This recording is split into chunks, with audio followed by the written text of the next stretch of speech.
So the president was looking over to his special advisor, his daughter Ivanka, and Ivanka Trump joins us right now from our nation's capital.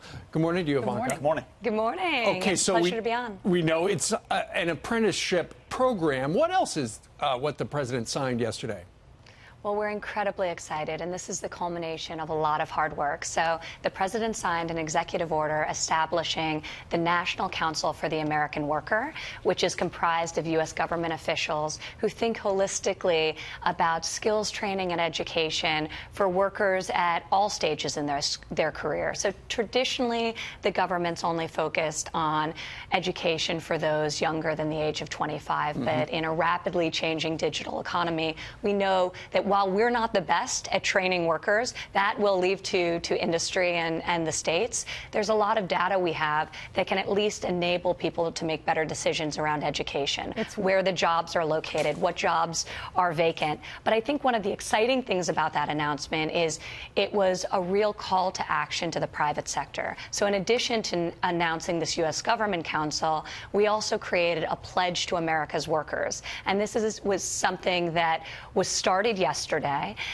Over close to 4 million jobs were agreed to in that room yesterday afternoon. And these are companies. Walmart agreed to 1 million enhanced career opportunities. FedEx, 500,000. We had some of the largest trade associations, and this is going to keep rolling in the days and weeks to come.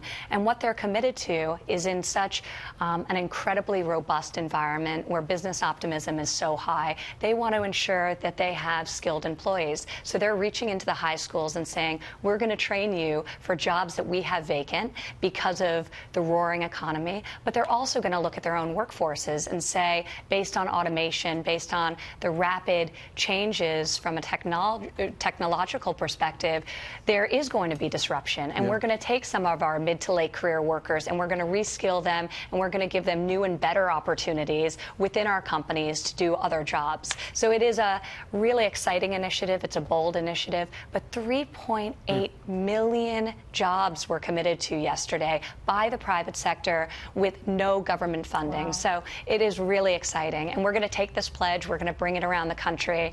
After the announcement, Apple subsequently said that they wanted to sign the pledge to America's worker. Boeing signed for an additional 100,000 job opportunities for America's workers. Oracle came out yesterday evening after the announcement. So hopefully this continues to grow. And really it is a call to action for business, large and small. This is what Americans care about. This is why so many people went to the polls to vote for your dad.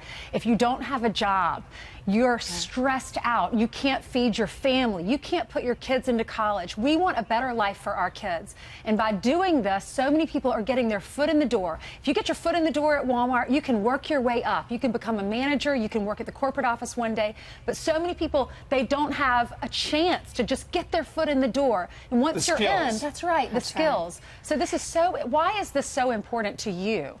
And it's not just about securing a job, it's about creating a career for everyone. One of the CEOs who signed the pledge from UPS, he had started out loading trucks at UPS, and he's now running the company. And he signed the pledge to commit to create pathways for other UPS employees to do exactly the same.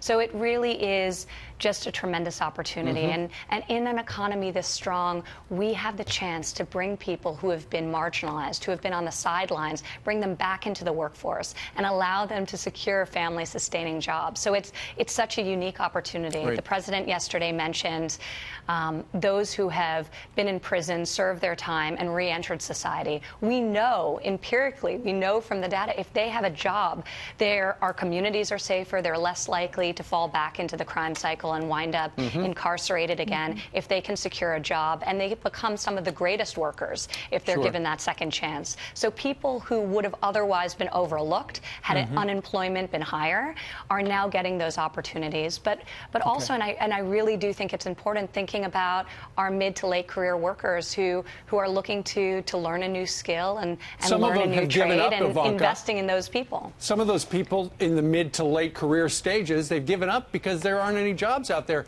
historically. But in over Trump's the last 10 economy, years. we're seeing that change. So a robust economy is so good for the American worker in several ways. One of the ways is we're seeing wage rises. So wages have been stagnant for the last decade. They've been rising at the fastest clip in many, many years. So we're starting to see that change. But it also means that people are reentering the workforce. So last month alone, in June, 600,000 workers entered or re-entered the workforce. So that is incredibly exciting. People are coming off the sidelines and looking for a job and putting their hat back in the ring. And we want to encourage that. And we want to make sure that companies and trade associations are stepping up to the plate and giving them the skills we need. And I think for our younger workers, for decades, we've said that there's one path to a great career, and that's going through four-year college. But that's not true. We know that's not true. And there are other paths. And so while college is a great option for many people, and we don't want to discourage that, there are other pathways that lead to tremendous opportunities. And we want to give equal significance to those and promote those, and of course, such as apprenticeship and vocational education. And our economy badly needs those skill sets, which is what you are addressing. Ivanka Trump, thank you very much for this effort and for joining us this morning. Yeah, and thank you to all those companies that are signing that pledge for the American worker. And she said, no government money. That's music to my ears.